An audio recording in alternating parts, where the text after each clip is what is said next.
আমি মেদিনীপুর কলেজ।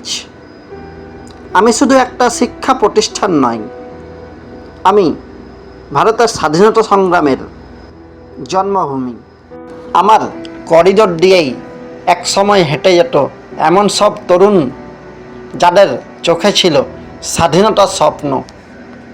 1905 সালে বঙ্গভঙ্গের পর যখন গোটা বাংলা জুড়ে প্রতিবাদের আগুন জ্বলে উঠল, আর সেই প্রতিবাদের আগুনের কেন্দ্রবিন্দু ছিল এই মেদিনীপুর, তখন আমার শ্রেণীকক্ষে পাঠ্য বইয়ের পাশাপাশি পড়ানো হতো দেশপ্রেমের পাঠ।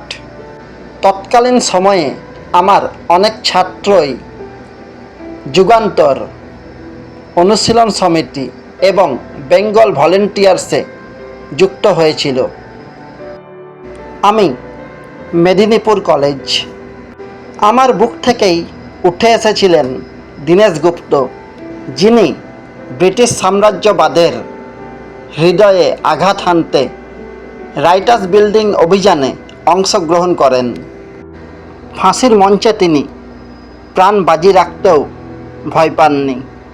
বিপ্লবী প্রদ্যোৎ কুমার ভট্টাচার্য, তিনিও আমারই ছাত্র ছিলেন। ব্রিটিশ ম্যাজিস্ট্রেটকে হত্যার মামলায় তার ফাঁসির সাজা হয়। সত্যেন্দ্রনাথ বসু, তিনি ছিলেন আমার প্রাক্তন ছাত্র। আলিপুর বোমা মামলার রাজসাক্ষী নরেন গোস্বামীকে হত্যার অভিযোগে তারও ফাঁসি হয়। আমারই ছাত্র নির্মল জীবন ঘোষ, তিনি ছিলেন যুগান্তর সমিতির সক্রিয় সদস্য। সন্ত্রাস বিপ্লবী কর্মকাণ্ডে তারও মৃত্যুদণ্ড হয়। আমার ছাত্র মৃগেন্দ্রনাথ ঘোষ ও ব্রজকিশোর চক্রবর্তী দেশমাতৃকাকে স্বাধীন করার জন্য তারা নিজেদের প্রাণ দিতে বিন্দুমাত্র কুণ্ঠাবোধ করেননি।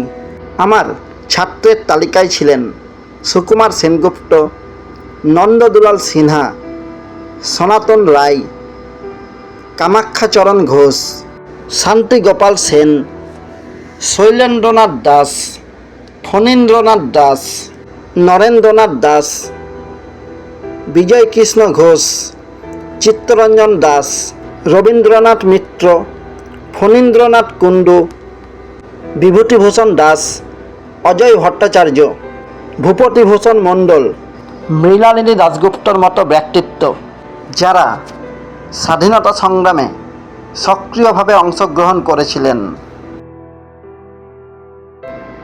আমি মেদিনীপুর কলেজ। ইতিহাস আমায় মনে রাখেনি, পাঠ্যপুস্তকে তেমন করে স্থান পাননি আমার সন্তানসম বিপ্লবী ছাত্ররা। আমি মেদিনীপুর কলেজ। স্বাধীনতার প্রাক্কাল থেকে আজও রাষ্ট্রবাদী চেতনাকে আমি আমার নিজের মধ্যে লালন করে চলেছি। আমি মেদিনীপুর কলেজ। আমি শুধু একটা শিক্ষা প্রতিষ্ঠান নয়, আমি ভারতের স্বাধীনতা সংগ্রামের এক জীবন্ত ইতিহাস।